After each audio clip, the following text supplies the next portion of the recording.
Taib, bismillahirrahmanirrahim. Kita lanjutkan kembali. Taib, sebagaimana pernah kita sampaikan di awal bahwasanya kitab Mukhtarat Qawaidil Lugah Al-Arabiyah yang berisi ringkasan dari kaidah-kaidah bahasa Arab, yang mana kaidah bahasa Arab itu terdiri dari dua bagian, yaitu kaidah saraf dan kaidah nahu. Maka kitab ini dibagi menjadi tiga. Ya, bagian pertamanya itu pembahasan kaidah-kaidah saraf. Nanti di situ ada 3 bab. Nah, kemudian bagian yang kedua itu kaidah-kaidah nahu. Kemudian bagian yang ketiga itu praktek dari bagian yang pertama, yaitu ilmu tasrif. Ya, praktek dari bab yang pertama atau bagian yang pertama tadi. Taib. Maka sekarang ya kita masuk ke pasal yang pertama dari bab yang kedua. Ya, pertemuan pertama sampai pertemuan ketiga sudah kita membahas tentang muqaddimah dan isim ditinjau dari kaidah-kaidah saraf. Sekarang kita masuk pasal yang pertama, halaman 6, isim ditinjau dari bangunan huruf akhirnya. Baik, silakan dibuka di kitabnya di halaman 6. Al-faslul awwalu al-ismu bin nazari ila bunyatihi. Isim bin nazar dilihat dari bunyahnya. Ya. Bunyah itu maknanya sama dengan kata bina, ya artinya bangunannya, susunannya. Ya kalau kita mengatakan masjidun, nah bunyahnya itu terdiri dari huruf mim, sin, jim, dan dal. Mimnya fathah, sinnya sukun, jimnya kasroh, dalnya dhammah. Nah itu namanya bunyah. Nah isim itu kita melihat dari bunyahnya. Ya, bunyah di sini bukan huruf pertama, huruf kedua, atau keseluruhan huruf, tapi hanya dari huruf terakhirnya saja. Nah, kenapa hanya huruf terakhir yang dilihat? Karena memang itulah ilmu nahu.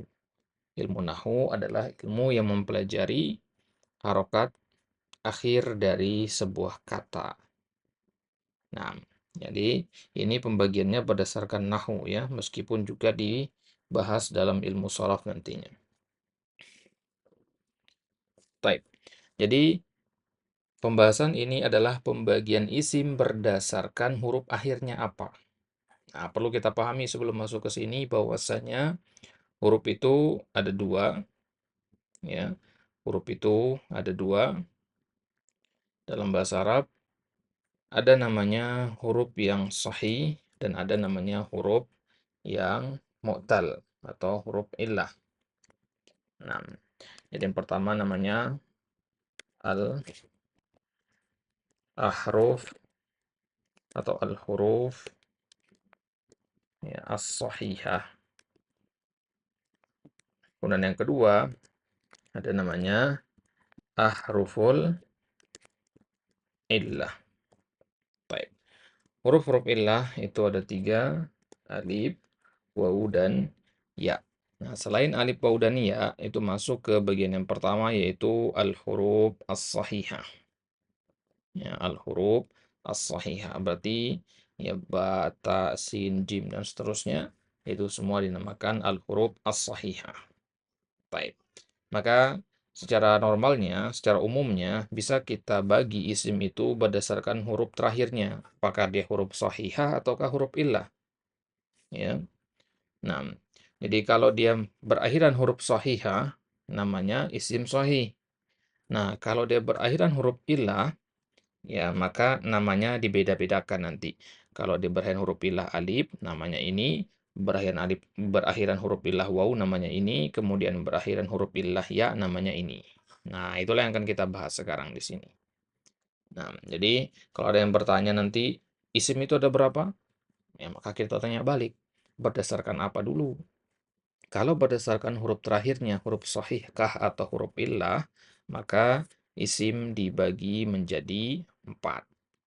Ya, isim dibagi menjadi 4 berdasarkan bunyahnya. Ya, kalau dalam kitab-kitab itu disebutnya alismu bin nadhari ila akhirih. Isim ditinjau dari jenis huruf terakhirnya. Apakah dia termasuk huruf sahih kah atau huruf illah? Taib. Kita lihat apa saja 4 jenis tersebut. Ya, kita mulai dari bagian yang terakhir, yang keempat dulu. Nah, tidak runut ya. Kita lihat dulu yang D, isim sahih, ismun sahih, yaitu isim yang tidak, ya, yang tidak diakhiri dengan 3 huruf di atas, ya, itu huruf illah tadi, alif, waw, dan ya. Berarti isim sahih ini yang paling banyak ya, isim yang tidak diakhiri dengan huruf illah. Ya, misalkan qalamun, daftarun, saburatun, mimsahatun. Banyak sekali berarti. Nah, ini hukum asalnya isim ya. Asalnya isim itu adalah isim sahih, normal gitu ya. Jadi isim sahih ini adalah isim yang normal. Taib. Nah, jadi kalau ditanya apa itu isim sahih? Ya, isim yang nggak berakhiran huruf illah. Ya, karena illah itu artinya penyakit. Ya, isim yang ada huruf illahnya berarti isim yang berpenyakit. Sedangkan isim sahih, sahih itu artinya sehat. Ya, ya kondisi asal manusia itu kan sehat, baru kemudian sakit. Sakit itu pasti ada penyakitnya. Nah, isim itu kondisi asalnya sahih. Ya, dia menjadi tidak sahih kalau ada salah satu dari penyakitnya, yaitu huruf illah itu. Nah, kemudian bagian yang A, isim maksur. Ismun maksurun. Isim yang diakhiri dengan huruf alif. Yang huruf sebelumnya berharokat fathah. Perhatikan di sini. Jadi pengertian isim maksur itu dia diakhiri dengan huruf alif. Anda bisa lihat di situ contohnya. Huruf alif. Nah, ini alif yang dimaksud. Jadi alif itu ada dua. Ya, ada yang tegak sama ada yang bengkok. Ya. Huruf alif yang tegak itu namanya alif lazimah. Ya. Yang bengkok itu namanya alif maksuroh. Nah, jadi alif itu ada dua macam. Ya, dari sisi penulisan tentunya ya. Ya, dari sisi penulisan alif itu ada dua macam.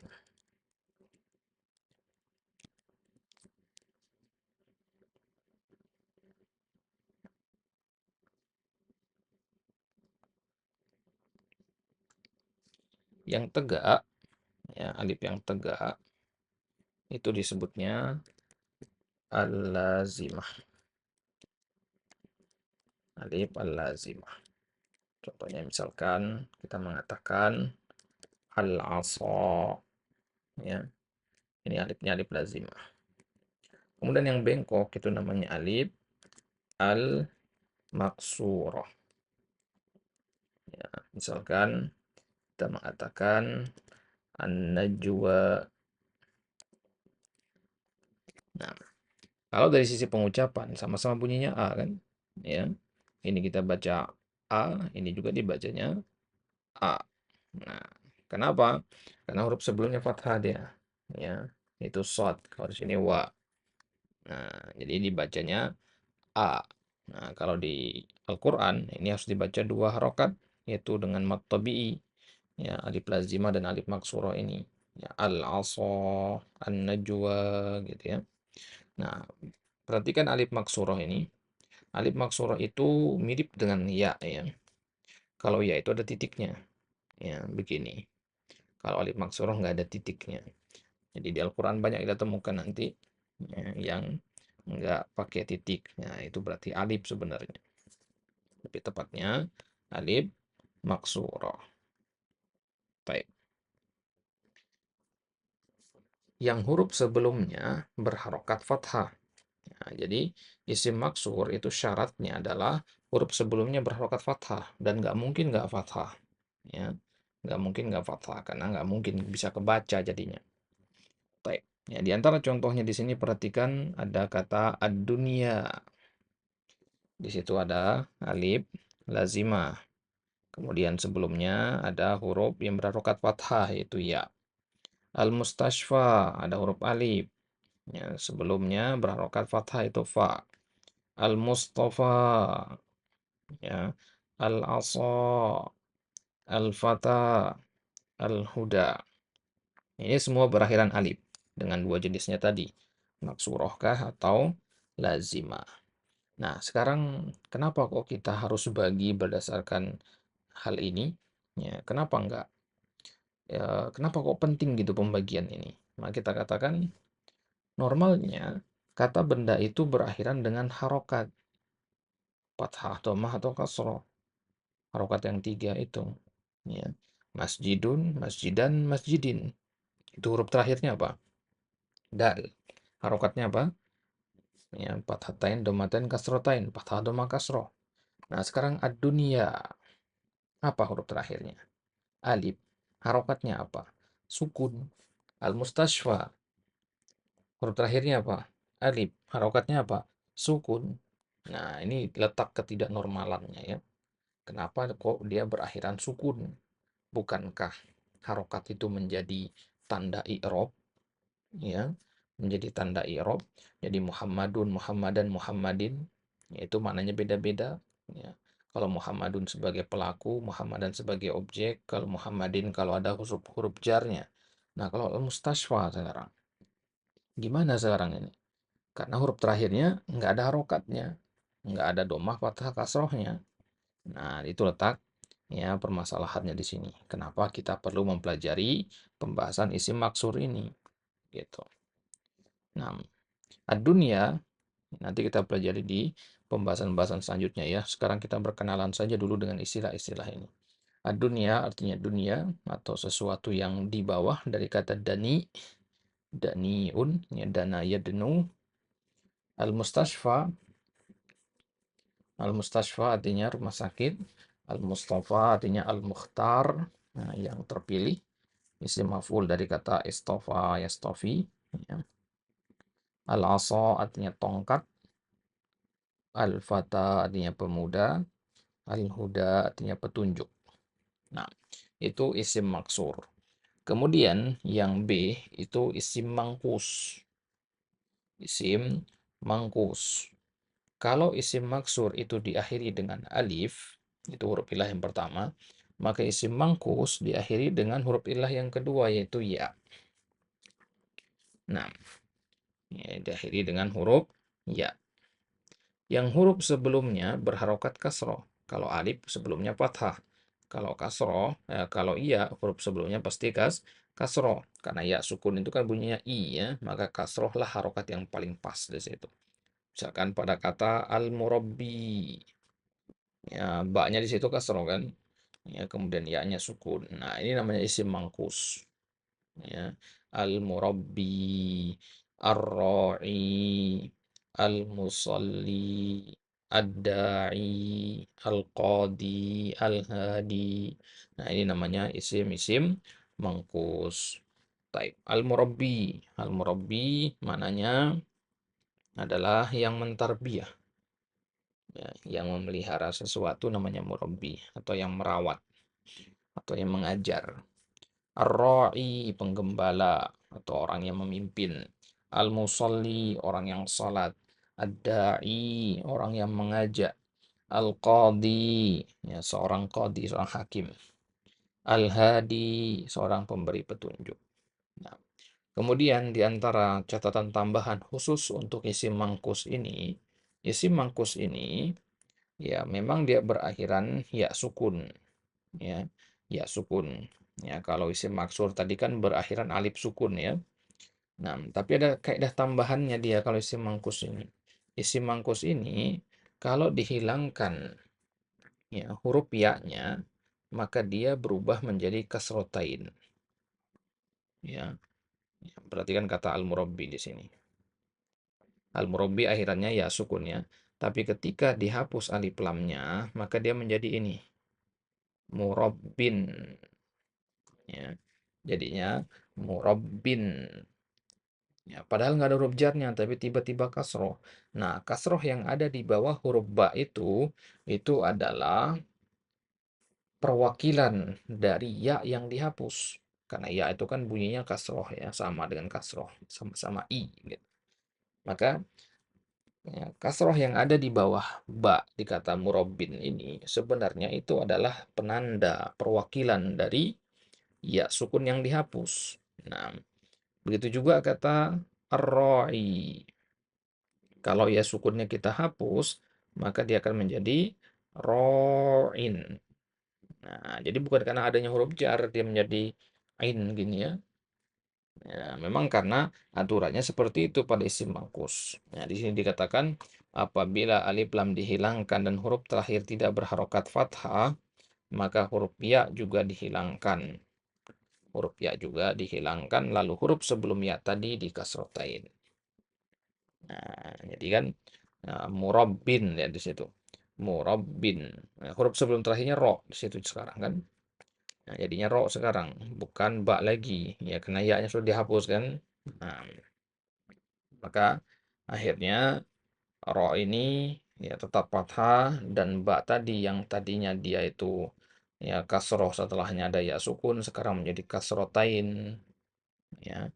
Dain jadinya dai gitu. Nah, baik. Adapun dari sisi mana sama. Nah, ini catatan tambahan untuk isim mangkus. Ya, adapun untuk isim maksur, ad-dunya misalkan. Kalau dihapus alif lamnya jadinya dunia, tetap normal. Al-mustasfa jadinya mustashfan. Ya, mustashfan. Mustafa jadinya mustafan atau mustafa boleh. Ya. Aso jadinya aso, ya normal gitu. Nah, fata jadi fata atau fatan. Nah, jadi normal ya. Nah, jadi kalau fata misalkan kita katakan jaa fata ya, roa itu fatan gitu. Baik. Kemudian yang ketiga isim mamdud. Ya, kalau alif sudah waw ya sudah berarti seharusnya waw ya. Tapi yang berhen waw itu nggak masuk ke sini. Ya, normal hitungannya. Nah, sebenarnya ada pembagian yang satu lagi ya, ada namanya syabih bis sahih namanya. Yang mirip dengan yang sahih. Nah, waw masuk ke situ sebenarnya, tapi itu tidak dibahas di sini. Type. Jadi isim mamdud adalah isim yang diakhiri dengan huruf hamzah yang sebelumnya adalah huruf alif. Diakhiri dengan huruf hamzah yang sebelumnya adalah huruf alif. Bedakan hamzah dengan alif ya. Hamzah itu ada kepalanya ya. Ini hamzah nih ya. Kalau alif itu yang tegak atau yang bengkok itu alif. Baik. Jadi kata dawaun ini namanya isim mamdud dikarenakan huruf terakhirnya adalah hamzah dan sebelum hamzah itu ada alif. Bagaimana kalau huruf terakhirnya adalah hamzah tapi sebelum hamzah itu bukan alif? Maka nggak masuk ke kriteria isim mamdud, isim normal dia. Ya. Qur'un misalkan. Ya, huruf terakhirnya hamzah. Huruf sebelum hamzahnya adalah ro. Nah, maka bukan isim mamdud. Karena kalau isim mamdud dia haruslah alif sebelum hamzahnya. Baik, jadi dawaun, iktidaun, binaun, samaun, insyaun, ibtidaun.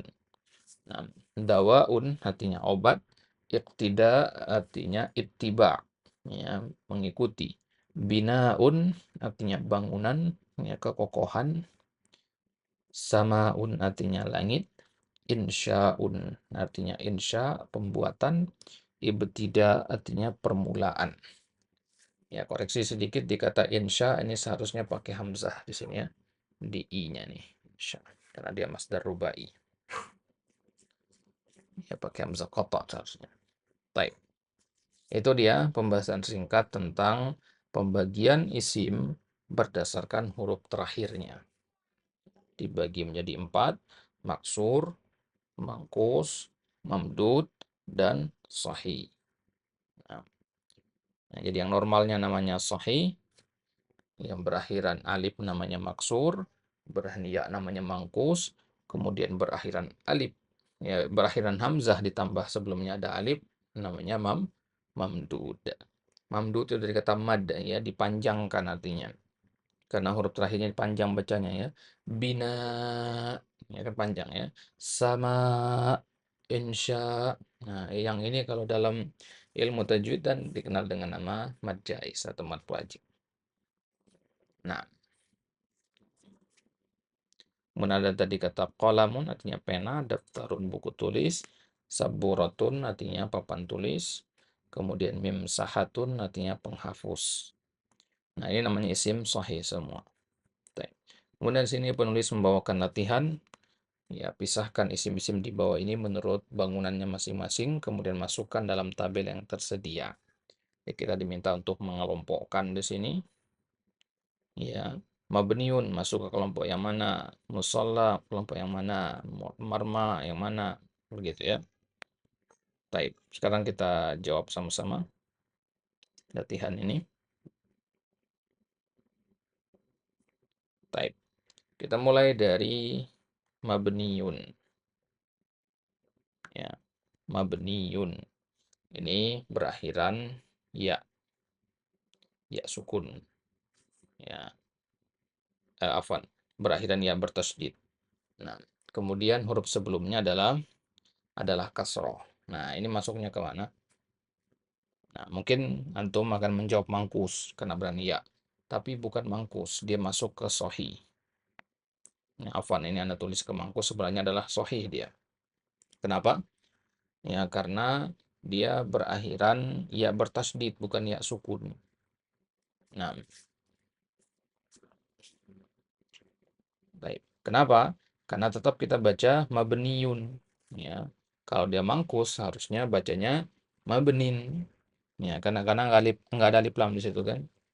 Nah, jadi ini masuk ke isim sahih. Baik, silakan dikoreksi ya. Ini masuk ke isim sahih. Ana salah menempatkannya di sini. Nah, ini masuk ke sahih. Baik. Kemudian musolla. Musolla berakhir alif ya. Kemudian sebelumnya fathah berarti dia isim maksur. Nah, marma berakhir alif maksuro. Ya, huruf sebelumnya fathah, maka dia maksur juga. Sahra, ya, berakhir hamzah, mamdud. Qalamun, tidak berakhiran tiga huruf itu, tidak ada alif maksuro, tidak ada ya, kemudian tidak juga berakhiran hamzah, maka dia sahih. Al-mustalqi, ya, berakhir ya sukun, berarti dia mangkus. Ramin, ramin ini ya asalnya adalah ar-rami, ya berarti dia adalah isim mangkus. Nah, libasun, libasun ini tidak berakhiran tiga jenis huruf tadi, maka dia sahih. Masjidun juga sahih. Kemudian musallin. Ya, musallin itu asalnya adalah al-musalli. Ya, sukun. Berarti dia mangkus. Dawa. Dawaun. Ya, berakhiran hamzah. Berarti dia mamdud. Insya hamzah mamdud. Dalwun. Dalwun berakhiran waw. Dia sahih. Nah, ini sebenarnya namanya syabih bis sahih di kitab-kitab yang lainnya. Nah, di sini karena tidak ada syabih bis sahih, kita masukkan ke as-sahih saja. Jadi meskipun dia waw itu adalah huruf ilah, tapi di sini dia dianggap normal ya, karena ada harokatnya wawnya. Dalwun, ada harokat domah. Nah, beda dengan musolla, itu harokatnya sukun, tandanya sukun, mustalqi sukun, sohroun itu juga tidak ada tanda tidak sukun, tapi memang ya yang sukunnya adalah alif sebelumnya. Nah, karena nggak mungkin dua sukun berderet. Kemudian al-mar'a, ya, alif maksuroh, berarti maksur. Al-mar'iyu, al-mar'iyu, ya dia sahih. Ya kenapa? Ya karena ya-nya bukan sukun. Ya, taib. Kemudian katibun, sahih. Arabiyun, sahih juga. Itu sama karena dia berakhiran ya bertasdid bukan ya sukun. Hamro itu masuk ke mamdud karena berakhiran hamzah. Zarqa mamdud. Ibtida juga mamdud. Muzakin ini asalnya adalah al-muzaki. Berarti mangkus karena ada ya seharusnya di belakangnya. Al-murabbi ya mangkus. Makha maksur, malha juga maksur. Taib. Ini dia jawaban dari latihan di halaman yang ke-7 ini, ya, yaitu seputar pembagian isim berdasarkan huruf terakhirnya, yaitu ya menjadi 4: maksur, maqus, mamdud, dan sahih. Taib. Nah, sebagai penutup kita terjemahkan dulu arti dari kata-kata ini. Ya, syukur-syukur bisa menambah kosakata kita, ya, menambah mufradat yang kita pelajari. Nah, mabniun, mabni artinya kokoh, ya, sesuatu yang kokoh itu disebutnya mabni. Musolla, tempat sholat. Marma itu gawang, ya, gawang kalau dalam main permainan bola. Sahra itu gurun pasir. Kolamun pena. Al mustalqi artinya orang yang berbaring. Romin orang yang melempar. Libasun artinya pakaian. Masjidun artinya masjid. Musallin artinya orang yang sholat. Dawaun artinya obat. Insya'un artinya pembuatan atau penyusunan. Dalwun artinya ember, ya. Al-mar'a, ya. Al-mar'a artinya ladang, ya, atau tempat untuk menggembala, ya. Al-mar'iyu, al-mar'iyu artinya ya rakyat, ya. Orang yang dipimpin itu namanya al-mar'i. Katibun artinya penulis. Arabiyun artinya orang Arab. Hamro artinya warna merah, ya. Zarqa itu warna biru.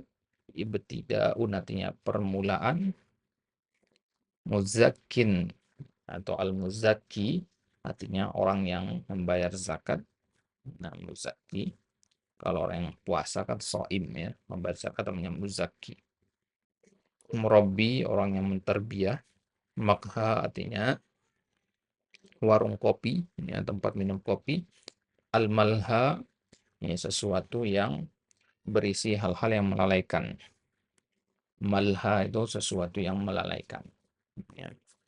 Ya, dari kata allahu, ya, malha itu tempat yang berisi lahu, gitu, ya.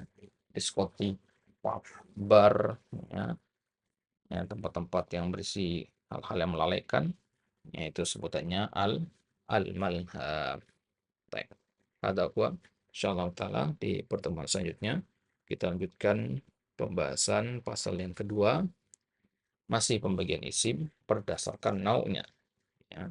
Kalau tadi kan berdasarkan, ya, huruf terakhirnya, maka di pertemuan selanjutnya kita akan bagi isim itu berdasarkan nau'nya, berdasarkan jenisnya, ya, laki-laki dan perempuannya. Nah, Allah taala ala wa alam wa sallallahu ala nabina Muhammad.